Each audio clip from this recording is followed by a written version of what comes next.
বরিশাল থেকে এই মুহূর্তে যোগ দিচ্ছেন আমাদের সহকর্মী। নিশ্চয়ই শুনতে পাচ্ছেন আপনি এই সকালে। আমরা একটু যে জায়গায় যে মাছ ধরা নিষেধাজ্ঞা চলছে 6টি অভয়াশ্রমে, একটু সবশেষ অবস্থা জানতে চাই, আসলে নিয়ম কানুন মানছে কিনা এবং তার প্রভাব সম্পর্কে। যে মাছ ধরা নিষেধাজ্ঞা রয়েছে, জেলে পল্লী এগুলোতে আসলে কি ধরনের প্রভাব পড়ছে সেটি একটু আপনার মাধ্যমে জানতে চাই। শুভ সকাল। আমি এখন রয়েছি বরিশাল পোর্ট রোডে।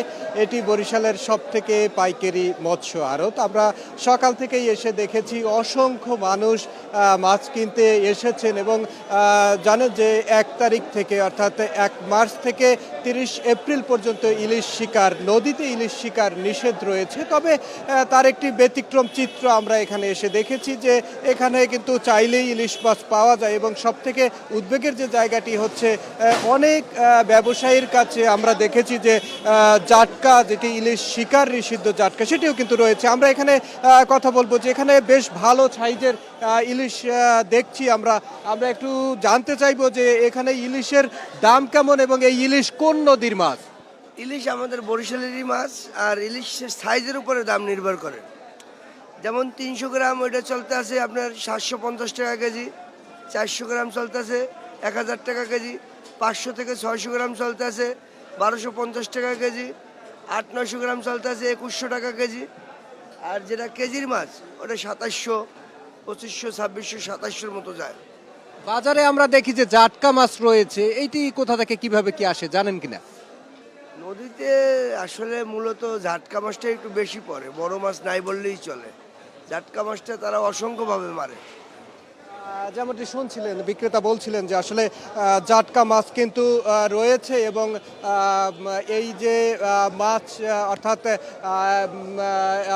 এই যে ইলিশ নিষেধাজ্ঞা শুরু হয়েছে তার প্রভাব কিন্তু অন্যান্য যে মাছগুলো রয়েছে তার উপরেও কিন্তু পড়েছে। ফলে এখানকার ক্রেতারা যেমনটি বলছেন, ঠিক একইভাবে বিক্রেতারাও বলছেন যে নিশ্চিত করতে হবে যে ইলিশ শিকার যেন না হয় এবং জাটকাও যেন শিকার না হয়, তাহলেই আসলে বড় মাছ সাধারণ মানুষের পাতে জুটবে। অনেক ধন্যবাদ আমাদের সঙ্গে এই সকালে যুক্ত হওয়ার জন্য সৈয়দ মেহেদী হাসান। লক্ষ্মীপুরে যেতে চাই, আমাদের সহকর্মী আছেন আল নাজমুস সাকিব। নাজমুস সাকিব, নিশ্চয়ই শুনতে পাচ্ছেন এই সকালে।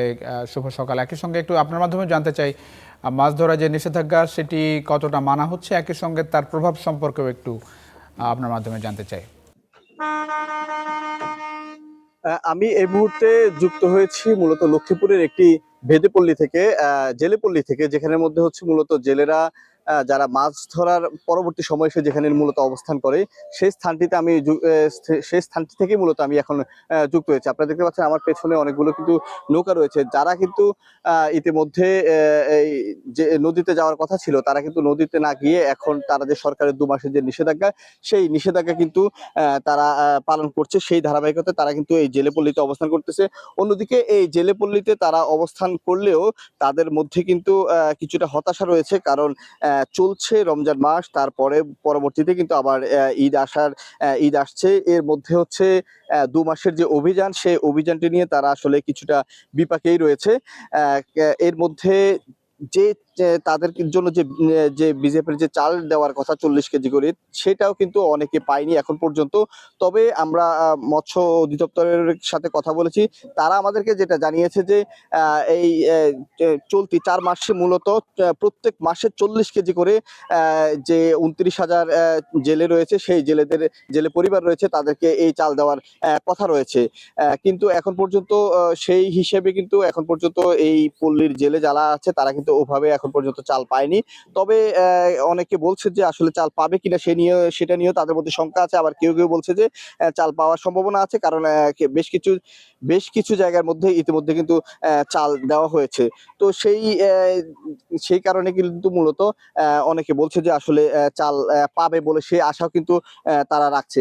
এর বাইরে যদি বলে থাকি যে আমরা যখন মৎস্য অধিদপ্তরের সাথে কথা বলেছি, মৎস্য কর্মকর্তা তিনি আমাদেরকে জানিয়েছে যে অবশ্যই পর্যায়ক্রমে যেসব জেলেরা ইতিমধ্যে নিবন্ধিত হয়েছে তাদের প্রত্যেককেই এই চাল যে বিজেপির যে চাল 40 কেজি করে সেটা কিন্তু দেওয়া হবে। এবং আপনাদেরকে জানিয়ে রাখি যে আসলে লক্ষ্মীপুরে যেসব জেলেরা রয়েছে নিবন্ধিত তার বাইরে কিন্তু বিপুল সংখ্যক জেলে কিন্তু অনিবন্ধিত রয়ে গেছে, যা তাদের যেহেতু নিবন্ধনের নাম নেই তারা চালও পাবে না। সেক্ষেত্রে হচ্ছে তাদের জীবনটা কিন্তু অনেক ক্ষেত্রেই বলা যায় যে আমরা আশা করি নিশ্চয়ই যারা কর্তা ব্যক্তি আছেন এই সংশ্লিষ্ট প্রশাসনে তারা নিশ্চয়ই বিষয়টি নজরদারিতে নেবেন এবং যারা প্রকৃত জেলে তাদেরকে আসলে সহযোগিতা দেবেন।